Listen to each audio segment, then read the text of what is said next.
கர்த்தர் என்று அறிவீர்கள்.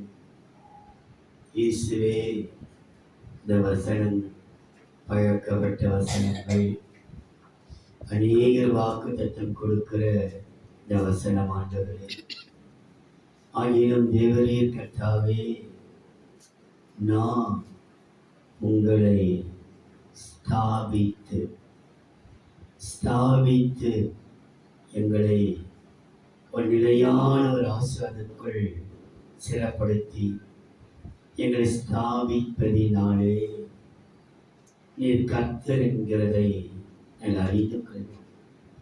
நிலையில்லாத வாழ்க்கை, அலைந்து திரிகிற வாழ்க்கை, போராட்டமான வாழ்க்கை, துக்கம் நிறைந்த வாழ்க்கை, எத்தனையோ ஆறுதலான வார்த்தைகள் வேதனைகள் கேட்கப்பட்ட போது கூட நாங்கள் நிலையில்லாமல் அலைந்து திரிகிற வாழ்க்கை.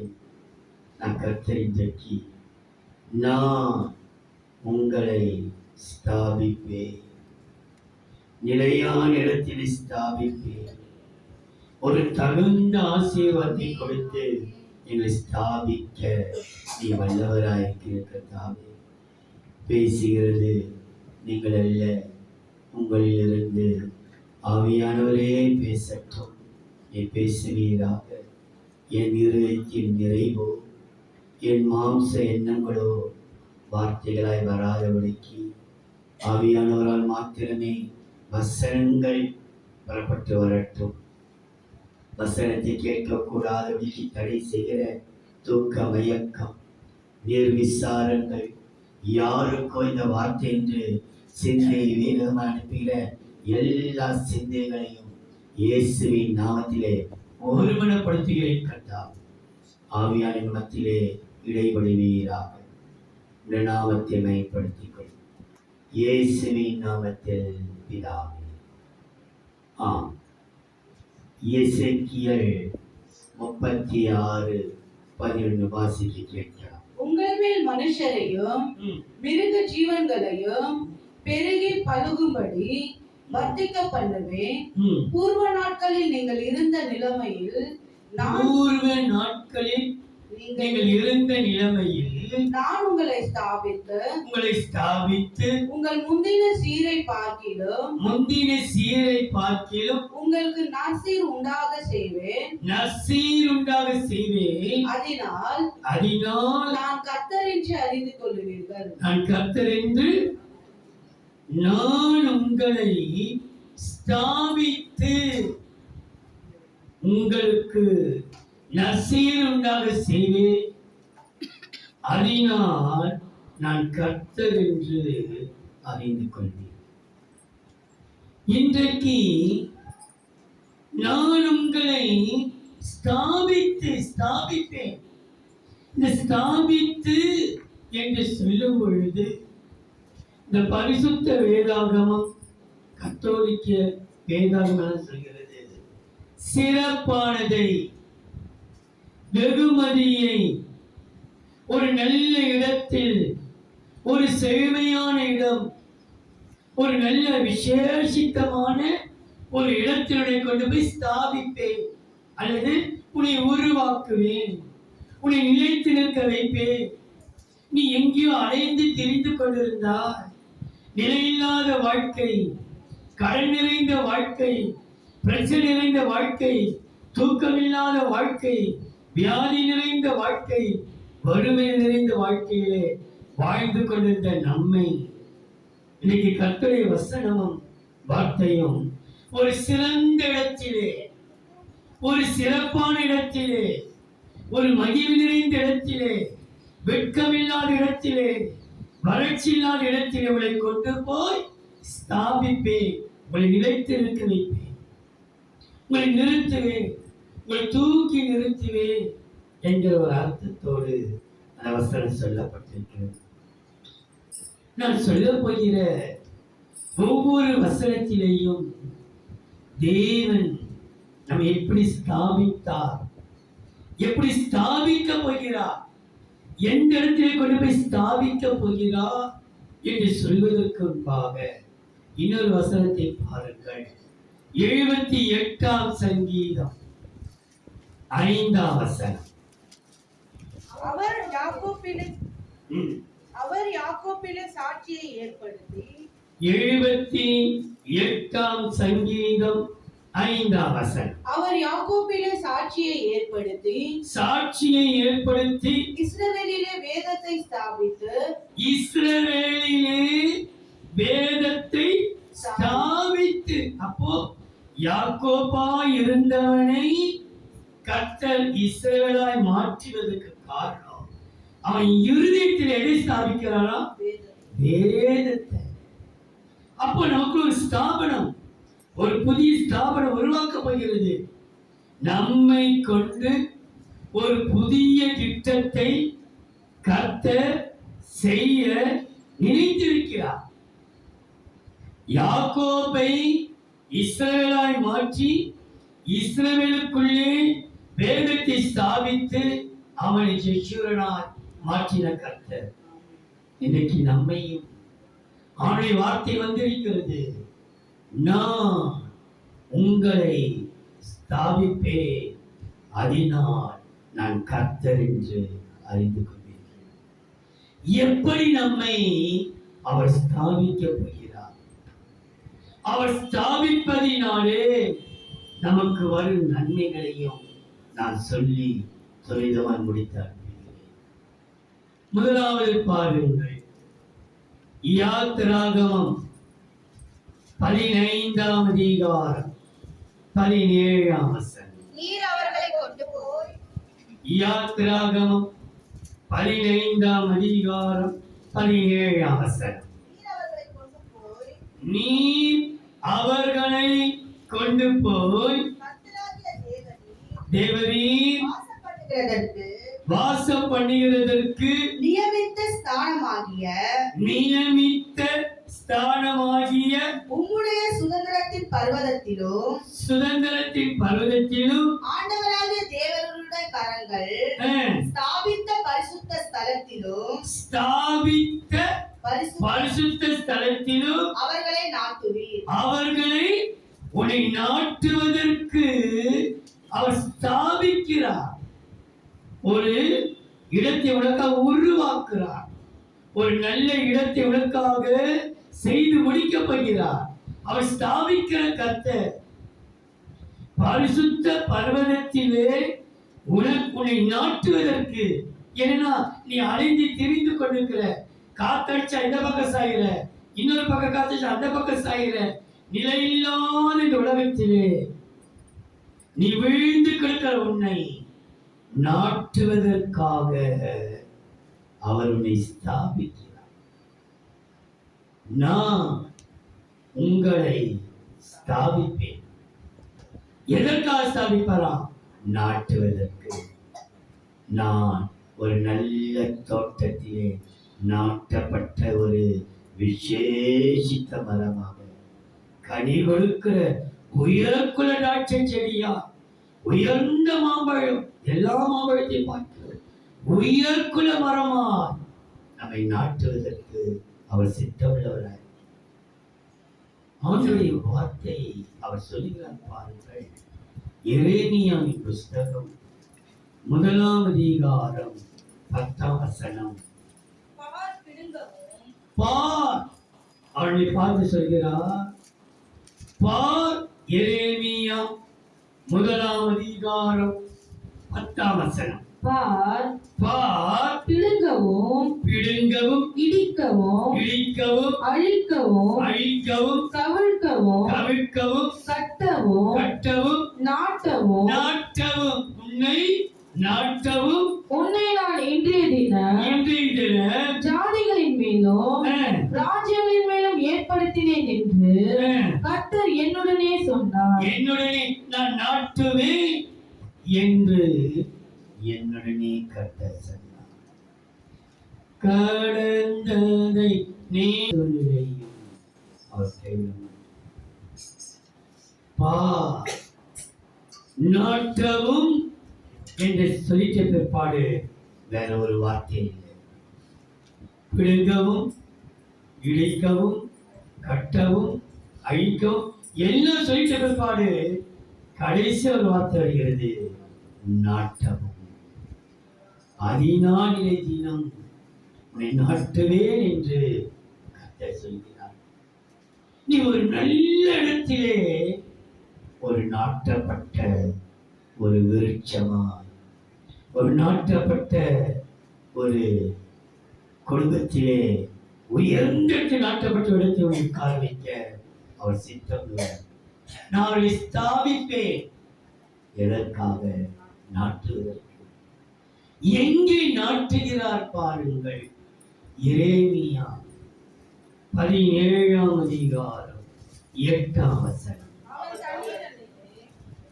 எரேமியா 17ஆம் அதிகாரம் 8ஆம் வசனம். அவன் தண்ணீர் அண்டையிலே நாட்டப்பட்டதும் கால்வாய் ஓரமாக தன் வேர்களை விடுகிறதும் உஷ்ணம் வருகிறதை காணாமல் இல்லை பச்சையா இருக்கிறதோ. என்னதான் உஷ்ணமே வந்தாலும் காஞ்சி போக விட மாட்டார் அந்த மரத்தை. தண்ணீரோடு நாட்டப்பட்ட உஷ்ணம் வந்தாலும் இலை பச்சையா இருக்கிறது. மழை தாட்சியான வருஷத்திலோ, மழையே வராவிட்டால் மழை தாட்சியான நேரத்திலும் வருத்தமின்றி தப்பாமல் கனி கொடுக்கிறது. மழையே இல்லாவிட்டாலும் வருத்தப்படாமல் வருத்தமின்றி தப்பாமல் கனி கொடுக்கிறதுமான மரத்தை போல் இருக்கும். மரத்தை போல் அவன். நான் நாட்டப்பட்டவன் ஒரு மரத்தை போல செழுமையான மரமாக, உச்சிதமான மரமாக, உயர்ந்த மரமாக, எந்த சூழ்நிலையும் வருத்தமின்றி தண்ணீரோடு நாட்டப்பட்ட. அப்ப இந்த நாட்டப்பட்ட நம் மரம், நம் மரத்தின் கனி எப்படி இருக்க போகிறது? நம்முடைய ஆண்டவர் திராட்சை செடி, நாமோ அதன் கொடிகள். நாம் அதிக கனிகள் கொடுக்கும்படிக்கு அவரிலே நாம் நிலைத்திருக்க வேண்டும். அவர் நமக்கு தாயாகவும் தகப்பனாகவும் வெளிப்படுகிறார்.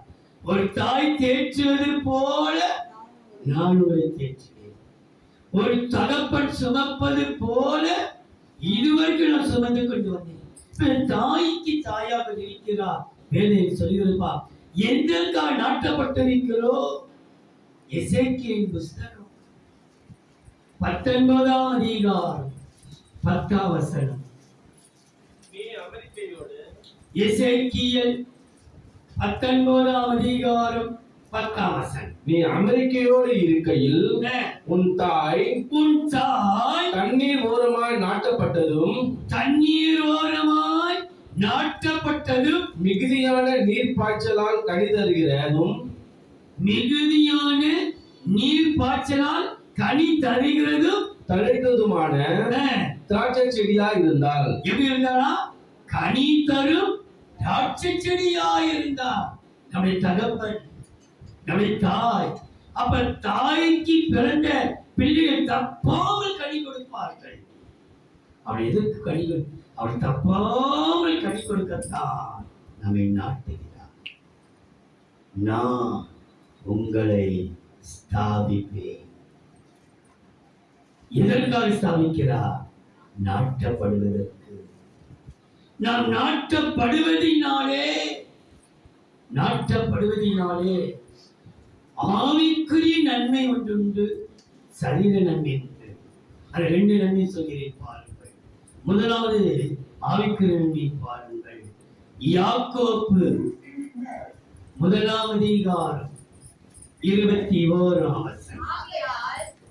யாக்கோப்பு 1ஆம் அதிகாரம் 21ஆம் வசனம். ஆகையால் நீங்கள் எல்லாவித அழுக்கையும், எல்லாம் கொஞ்சம் அழுக்கல்ல, எல்லாம் யாக்கோப்பு 1ஆம் அதிகாரம் 21ஆம் வசனம். ஆகையால் நீங்கள் எல்லாவித அழுக்கையும் கொடிய துர்குணத்தையும் ஒழித்துவிட்டு, கொடிய துர்குணம், கொடிய எல்லா அழுக்கு, கொடிய துர்குணத்தை ஒழித்துவிட்டு உங்கள் உள்ளத்தில் நாட்டப்பட்டதாயும், உங்கள் உள்ளத்திலே தேவன் ஸ்தாபித்த ஒரு நாட்டப்பட்ட ஒரு ஆவிக்குரிய வாழ்க்கை, ஸ்தாபித்த நாட்டப்பட்டதாயும் உங்கள் உள்ளத்திலே நாட்டப்பட்டதாயும் உங்கள் ஆத்துமாக்களை ரட்சிக்க வல்லமை உள்ளதாயும் இருக்கிற வசனத்தை சாந்தமாய் ஏற்றுக்கொள்ளுங்கள். வசனத்தை சாந்தம் அப்ப எது நம்ம உள்ளத்தில் நாட்டப்பட்டிருக்கிறது? விசேஷித்த வசனங்கள். வசனங்கள் தான் கர்த்தர் நாட்டி வைக்கிறார். நான் உங்களை ஸ்தாபித்து நாட்டுவேன். கர்த்தரை நாட்டினார். நம்ம ஆவிக்குரிய வாழ்க்கையிலே வசனங்கள் உள்ளத்திலே நிறைந்து காணப்பட வேண்டும். அப்படி காணப்பட்டிருக்குமானால் சரீர பிரமநாசத்தை பாருங்கள்.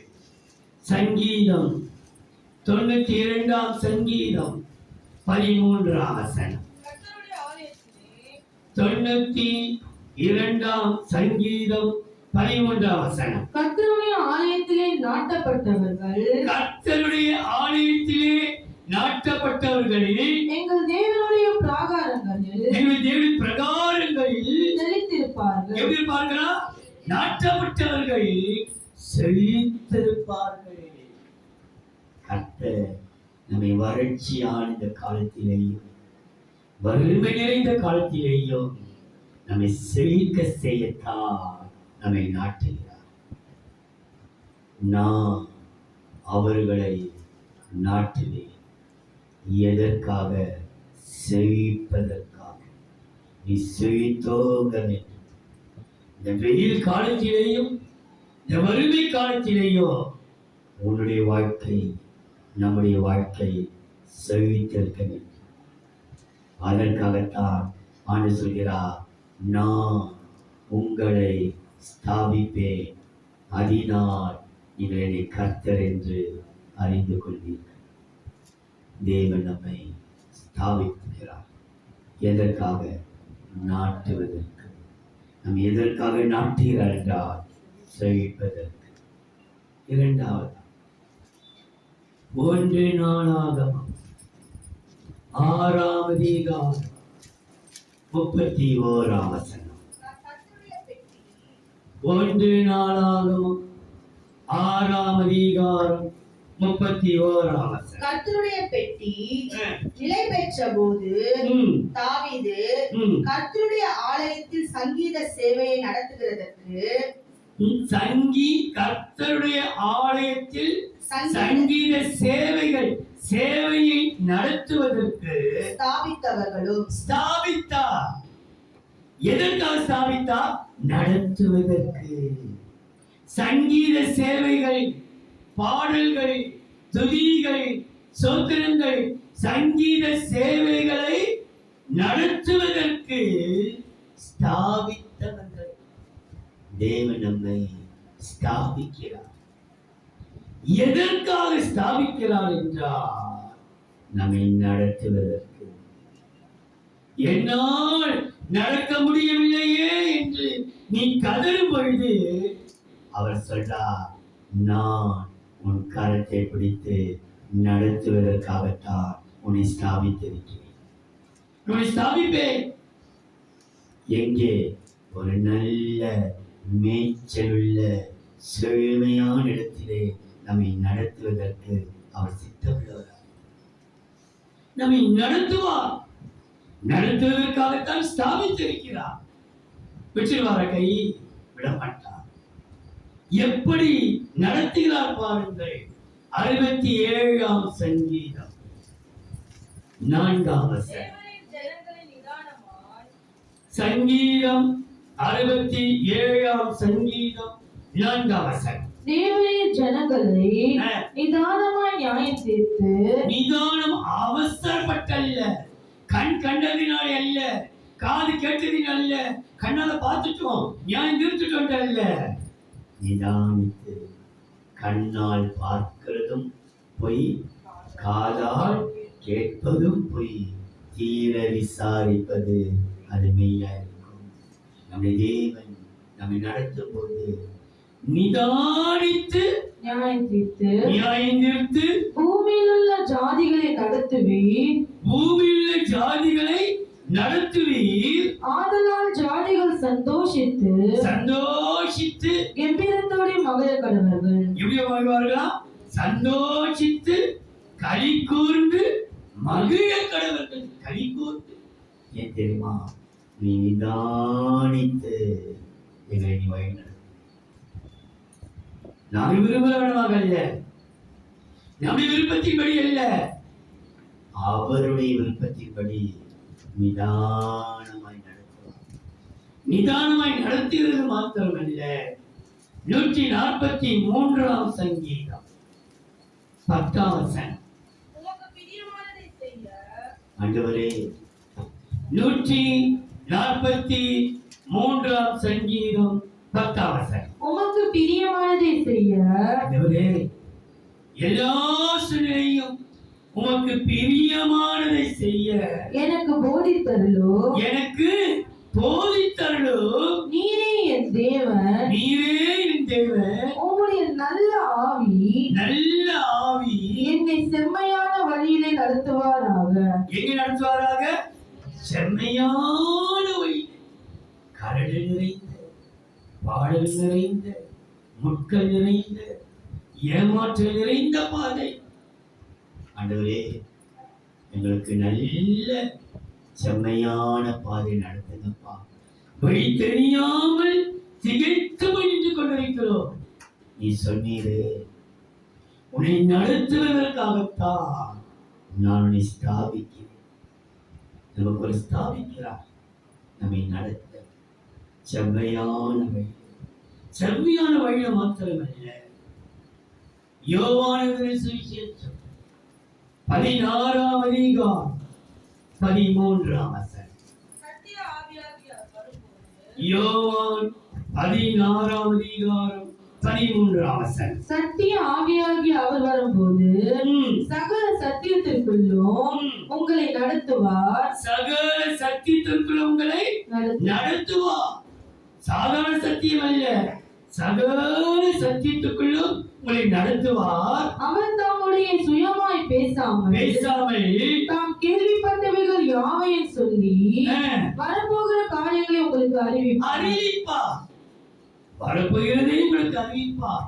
சகல சத்தியத்துக்குள்ளும் ஒரே ஒரு சத்தியத்துக்கு அல்ல, ஒவ்வொரு முறையும் ஒரு சத்தியத்துக்குள்ளே நம்மை நடத்துவார். ஒரு சமயம் ஒரு வசனங்களை நம்ம பார்க்கும் பொழுது வாக்குத்தத்த வசனங்களா இருக்கலாம், ஒரு முறை பலமுறை பேர், ஆனா அந்த வசனத்துக்குள்ளே வேறு விதமான வார்த்தை வைத்து நம்ம சத்தியத்துக்குள் நடத்துகிற தேவை நல்லது. அதுதான் காலையோடு நம்ம வேதத்தை தியானிக்கும் போது புதிய புதிய சத்தியத்தை கத்தனுக்கு வெளிப்படுத்தார். சத்தியத்தை நீ அறிவாய், சத்தியம் உங்களை விடுதலையாம் என்றார். சகல சத்தியத்திற்குள்ளோ அவள் நடத்துவார். அவர் சத்தியத்துக்குள் நடத்துவதினாலே நம்ம எங்கே கொண்டு வருகிறார் என்றால் 2 தெசலோனிக்கேயர் 3ஆம் அதிகாரம் 5ஆம் வசனம். 2 தெசலோனிக்கேயர் 3ஆம் அதிகாரம் 5ஆம் வசனம். கர்த்தர் உங்கள் இருதயங்களை தேவனை பற்றும் அன்புக்கும் கிறிஸ்துவின் பொறுமைக்கும் நேராய் நடத்துவாராக. எங்க நடத்துவாரா? கிறிஸ்துவின் அன்புக்கும் அவருடைய பொறுமைக்கும். அப்ப பொறுமையோடு அன்போடு நாம் நடத்தப்படுவதற்காகத்தான் நம்மை நடத்துகிறார். அவர் ஸ்தாபித்த 2வது காரியம் எதற்கென்றால் நம்மை நடத்துவதற்கு. அதுக்காக அவர் ஸ்தாபித்தார். முதலாவது பார்க்கிறோம் ஆவிக்குரிய வாசகத்திலே ஒரு பொறுமை, ஒரு அன்பு. ஆனா கர்த்தர் சரீரப்பிரகாரம் ஒரு ஆசையை நமக்கு வைத்திருக்கிறார். பாருங்கள், 2 சாமுவேல் 2ஆம் அதிகாரம் 6-7.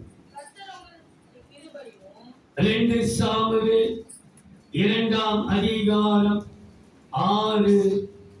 கர்த்தர் உங்களை கிருபையும் உண்மையுமாய் நடத்துவாராக. யாரை நடத்துவாராம்? கர்த்தர் உங்களை கிருபையும் உண்மையுமாக நடத்துவாராக. நீங்கள் இந்த காரியத்தை செய்தபடியினால் நானும் இந்த நன்மைக்கு தக்கதாக உங்களை நடத்துவேன். இப்போதும் நீங்கள் உங்கள் கைகளை திடப்படுத்திக் கொண்டு நல்ல சேவகராயிருங்கள். எப்படியா?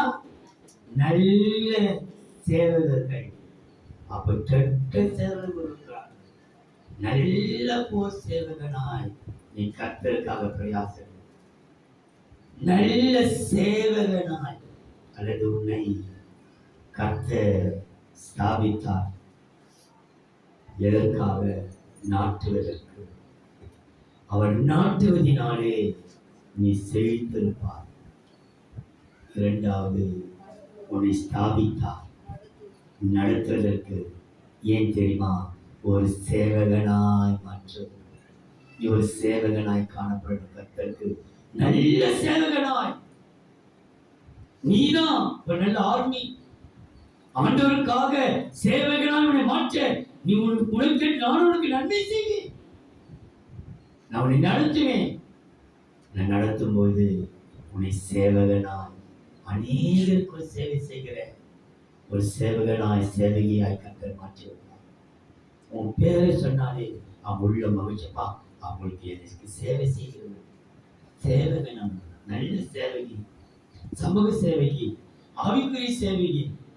அப்போ தேவன் நம்மை சேவகனாய் மாற்றினார். முதலாவது, நாட்டுவார், செழித்திருப்போம். இரண்டாவது, நடத்துவார், சேவகனாய் இருப்போம்.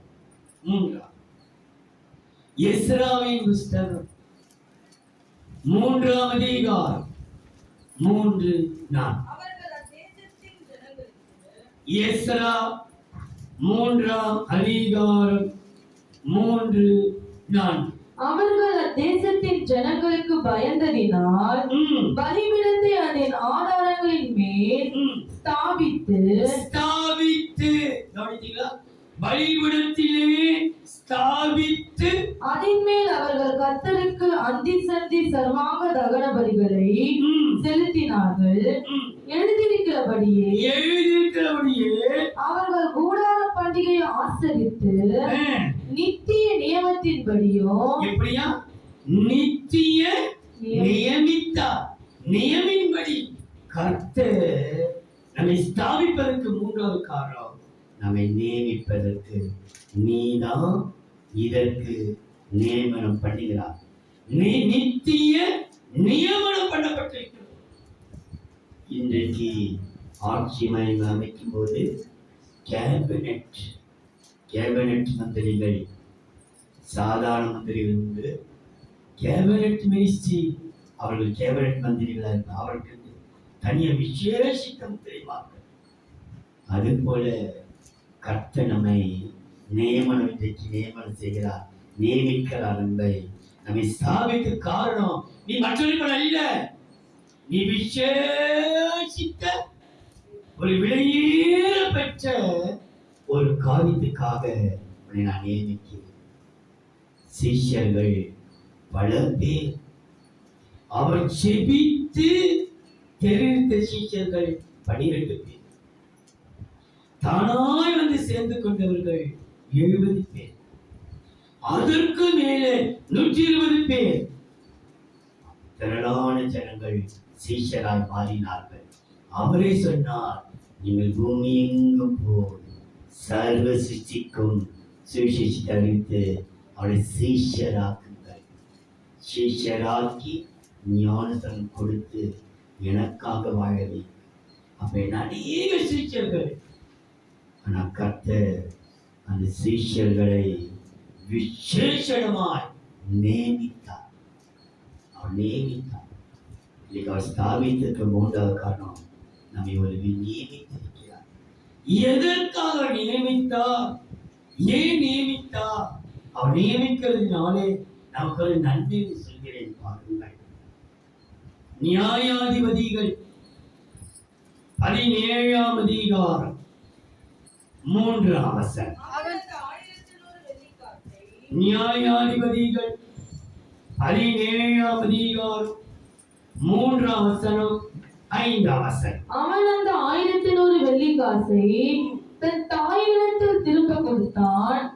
அவள் வெட்டப்பட்ட ஒரு சுரூபத்தையும் வார்ப்பிக்கப்பட்ட ஒரு விக்கிரகத்தையும் உண்டு பண்ண, நான் என் கையில் இருந்த இந்த வெள்ளியை என் மகனுக்காக முற்றிலும் கர்த்தருக்கென்று நியமித்தேன். யாருக்காக நியமித்தானா? மகனுக்கு கொடுப்பது கூட எப்படி கொடுத்தாரா? கர்த்தருக்கென்று நியமிக்கிறார். இது கர்த்தருக்கென்று நியமிக்கப்பட்ட வெள்ளியும் பொண்ணும் என் மகனுக்கு தான். ஆனாலும் அது கர்த்தருக்காக நியமித்த காரியம். கர்த்தர் நம்மை வெள்ளியோடும் பொண்ணோடும் கொடுத்து ஆசலுக்காக நியமித்து இருக்கிறார். அது பெரிய சந்தோஷம் அல்ல. அஞ்சாம் வசனம். மீகா சுவாமிக்கு ஒரு அறை வீட்டை நியமித்து வைத்திருந்தான். எங்க நியமித்திருந்தாரா? ஆண்டவருக்காக ஒரு அறை வீட்டு, அவருக்கு ஒரு நேரம், அவருக்கு ஒரு அறை. 4 மூலை இருக்குது. அந்த ஒரு மூலை கர்த்தருடைய அறையை வைத்துக்கொள். எங்களுக்கு இந்த இடமே இல்லையே பாஸ்டர், எங்களுக்கு எந்த ஜபார வைக்கிறது? 4 மூலை, ஒரு மூலை கர்த்தருக்கு என்ன ஊதிச்சு, மற்ற 3 மூலை நீ உன்னுடைய வேலையை வச்சுக்கோ. அது குறிப்பிட்டு ஒரு மூலை நீ கர்த்தருக்கென்று ஒரு அறை, கர்த்தருக்கென்று சுவாமிக்கு ஒரு அறை வீட்டை நியமித்தான். நியமிச்சு வச்சிருக்கான். இந்த கர்த்தருக்கு எல்லாம் நம்ம ஜீவிக்கணும், எல்லாம் பாடணும், எல்லாம் வேலை புரியணும். நம்ம வீட்டுக்குள்ள இந்த குறிப்பிட்ட இடத்துல அங்கதான் வைக்கணும். அப்ப தேவன் நியமிக்க நம்முடைய வெள்ளி பொண்ணு ஒரு பக்கம் இருந்தாலும் மறுபக்கம் அங்க போடப்பட்டிருக்கிறது கர்த்தருக்கென்று ஒரு அறை வீடு, கர்த்தருக்கென்ற காரியங்களை நாம் நியமிக்க வேண்டும். அப்படி நியமிக்கும் பொழுது கர்த்தர் கொடுக்கிற ஆசத்தை தியானிப்பதற்காக ஒரு வசனத்தை பாருங்கள். எஸ்தரின் புஸ்தகம் 2ஆம் அதிகாரம் 15ஆம் வசனம்.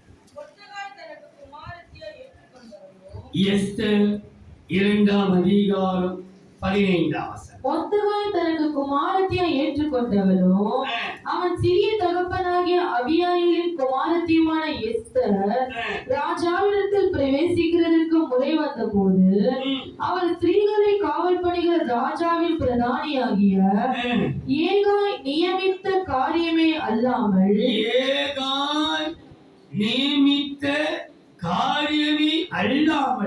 வேறொன்றும் கேட்கவில்லை. எஸ்தருக்கு தன்னை காண்கிற எல்லா கண்களிலும் தயை கிடைத்தது. யோசித்து பாருங்கள். எஸ்தர் ராஜாவின்மேலே ராஜாவினால் நியமிக்கப்பட்ட ஒரு பிரதானி ஏகாய்.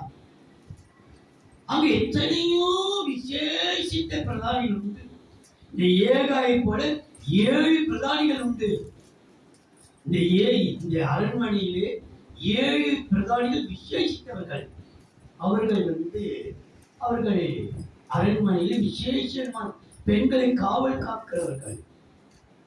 ஆனா எஸ்தரை பற்றி சொல்லப்பட்டிருக்கிறது, தனக்கென்று நியமித்த ஏகாய் சொல்ற காரியத்தை தவிர வேற எந்த காரியத்தையும் செய்யலையா? செய்யறதே இல்லை. அப்படி இருக்கும் பொழுது அவன் காண்கிற எல்லாரும் கண்டு தய கிடைச்சிச்சு. நீங்க ஸ்டாப், நீங்க வேலை செய்யற இடத்துல யார்கிட்டனா ஒரு ரொம்ப மேனேஜர் கிட்டயோ சூப்பர்வைசர் கிட்டயோ அசிஸ்டன்ட் மேல யார்கிட்டனா நீங்க ரொம்ப நெருக்கம் வந்து அவங்க பேச்ச மாதிரி நீங்க கேட்டு செய்தீங்கன்னா சூப்பர்வைசர் சட்டையே பண்ண மாட்டான். உயர் ஏன்னா நீ அவன் பேச்சு கேட்டு ஆடல, நீ ஆடுப்போ உனக்கு பக்கம் திரும்ப மாட்டேன். ஆனா இது சொல்லப்பட்டிருக்கிறது, தனக்கென்று நியமிக்கப்பட்ட ஏகாய் சொன்ன காரியத்தை தவிர வேற ஒன்றையும் அவர் செய்யல. ஆனாலும் எஸ்தர் யார் யாரை காட்டுகிறாரோ, ராஜாவா இருக்கட்டும், மந்திரியா இருக்கட்டும், காவல்காரனா இருக்கட்டும், சேனாபதியா இருக்கட்டும், மூத்தவர்கள் இளையவர்கள் வரைக்கும் யார் யார் போய் நிற்கிறாரோ எல்லார் கண்களிலேயும் தயவு. அதுக்கு ஒரு காரணம், ஏகாய் சொன்ன காரியத்துக்கு அப்படியே எதிர்ப்பே இல்லை. அவர் எனக்கு நன்மைக்காக தான் சொன்னார், எதிர்க்க வேண்டிய அவசியம் இல்லை.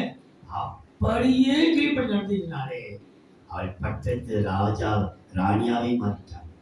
பட்டத்து இளவரசியை மாறுவதற்கு காரணம் அந்த ஏகாய் சொன்ன வார்த்தைகள். தேவ பிள்ளையே, அவள் ஒரு கீழ்ப்படிதல் உள்ளத்தில் இருக்குமானால் கர்த்தர் கொடுக்கிற ஆசீர்வாதத்தை பார். தானியேலின் புஸ்தகம் 2ஆம் அதிகாரம் 48ஆம் வசனம். தானியேல் 2ஆம் அதிகாரம் 48ஆம் வசனம். பின்பு ராஜா தானியேலை பெரியவனாக்கி அவனுக்கு அநேக சிறந்த வெகுமதிகளை கொடுத்து அவனை பாபிலோன் மாகாணம் முழுவதற்கும்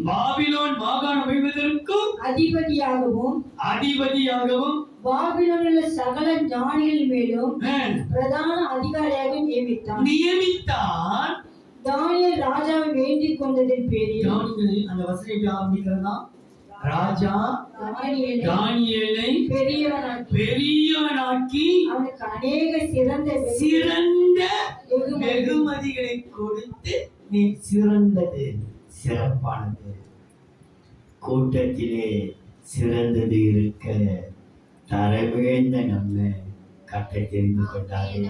நம்ம பாடுறோம், ஆனா கர்த்தருடைய பார்வையிலே அந்த தரவேந்தவனை கூட அந்த மாகாணத்திற்கே பிரதானிகளிலேயும் விசேஷ தலைவமாக காரணம் அவனுக்கு சிறந்ததை கொடுத்தான். சிறந்த வெகுமதி சாதாரண அவன் உயர்த்தின அவனுக்கு கொடுத்தது எல்லா வெகுமதி பார்க்கிறோம் சிறந்தது, சிறப்பானது. நான் உங்களை ஸ்தாபிப்பேன், அதனால் நான் கர்த்தரை அறிந்து கொள்வேன். எதற்காக ஸ்தாபித்தார்? நாட்டுவதற்கு, நடத்துவதற்கு, இங்கே நியமிப்பதற்கு. எதற்காக நியமித்தார் என்றால் சிறப்பானதை கொடுக்க, நாட்டினார் செழித்திருக்க, நடத்தினார் சேவகனாயிருக்க, நியமித்தார் சிறந்ததை கொடுக்க. உன்னை சிறந்தவனாய் மாற்ற, உன்னை சிறந்தவனாய் மாற்ற சிறப்பான வெகுமதி கொடுக்கத்தான் உன்னை நியமித்திருக்கிறார். எல்லாருக்கும் வெகுமதி உண்டு, ஆனால் நியமிக்கப்பட்ட உனக்கு மாத்திரம் சிறப்பான வெகுமதி, சிறப்பானதை தருவார். 4ஆம் சங்கீதம் புஸ்தகம் 24ஆம் சங்கீதம் 2:3. 24ஆம் சங்கீதம் 2:3. அஸ்திவாரப்படுத்தி அதை நதிகளுக்கு மேலாக ஸ்தாபித்தார். யார் கர்த்தருடைய பர்வதத்தில் ஏறுவான்? யார் அவருடைய பரிசுத்த ஸ்தலத்தில் நிலைத்திருக்க யார் நிலைக்க முடியும்? அவர் எங்களை ஸ்தாபித்தார், ஆக நாங்கள் நிலைத்து நிற்கிறோம். கர்த்தர் நிலைத்து நிற்க வைக்கிறார். எல்லாம் அசைக்கப்படும், ஆனா கர்த்தர் நம்மை நிலைத்து நிற்க வைப்பார். யார் நிலைத்து நிற்க முடியும்? கர்த்தரே ஸ்தாபித்தாரே, யார் நம்மை அசைக்க முடியும்? எந்த காரியமும் நான் அசைத்து விடாது. காரணம், யார் கர்த்தரை பரிசுத்த பர்வதத்தில் ஏறுவான்? யார் நிலைநிற்க முடியும்? 2ஆம் வசனம் சொல்கிறது, ஸ்தாபித்தவர் அவர். நம்மை நிலைநிறுத்துவதற்கு அவர் ஸ்தாபித்திருக்கிறார். அவர் நிற்க வைக்கிறார் என்று இன்னொரு வசனம் சொல்வார். எதற்காக ஸ்தாபித்தாரா? நிற்பதற்காக, நிலை நிற்பதற்காக. 119ஆம் சங்கீதம் 152ஆம் வசனம் பாருங்க.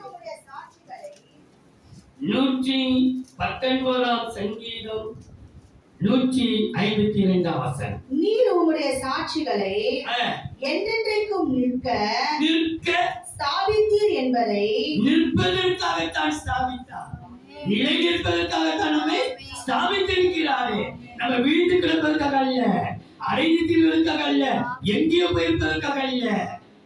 நாம் நாட்டின தோட்டத்திலே நிலைத்திருக்க என்னில் நிலைத்திருங்கள், மிகுந்த கனிகளை கொடுப்பேன். அப்போ நிலைத்து நிற்பதற்காகத்தான் நம்மை ஸ்தாபித்தார். நாட்டுவதற்கு, நடத்துவதற்கு, நியமிப்பதற்கு, நிலைநிறுத்துவதற்கு. நாம் விழுந்தாலோ எழுந்தாலோ நம்மை தூக்கி நிலைநிறுத்த அவர் வல்லவராய்.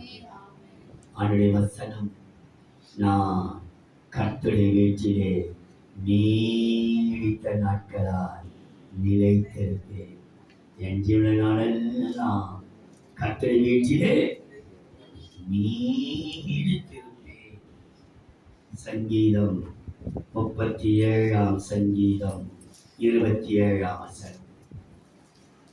தீமையை விட்டு விலகி சங்கீதம் 37:27. தீமையை விட்டு விலகி ம், நன்மையை செய், ம்.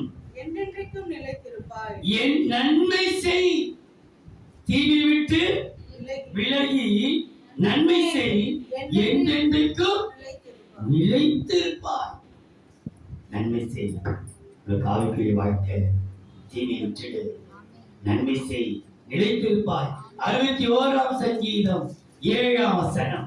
அவர் தேவனுக்கு 61 சங்கீதம் 7 வசனம். அவர் தேவனுக்கு முன்பாக ஆ, என்றென்றைக்கும் நிலைத்திருப்பார். நிலைத்திருப்பார். தயையும் தயவும் உண்மையும் உண்மையும் அவரை காக்க கட்டளையிடும். அவனை காப்பார். உன் சூழ்நிலையெல்லாம் கீழையும் உன்னை காப்பார். உன்னை கட்டு இலக்கி வைப்பார். பரிசுத்த உண்மை எல்லாம் உன்னை அப்படியே காத்துக்கொள்ளும். எல்லாவற்றுக்கும் மேலாய் கர்த்தர் நமக்கு ஒரு விசேஷித்த ஆசீர்வாதத்தை அவர் வைத்திருக்கிறார். பாருங்கள், எதற்காக அவர் நம்மை நிலைத்திருக்க வச்சார் பாருங்கள்.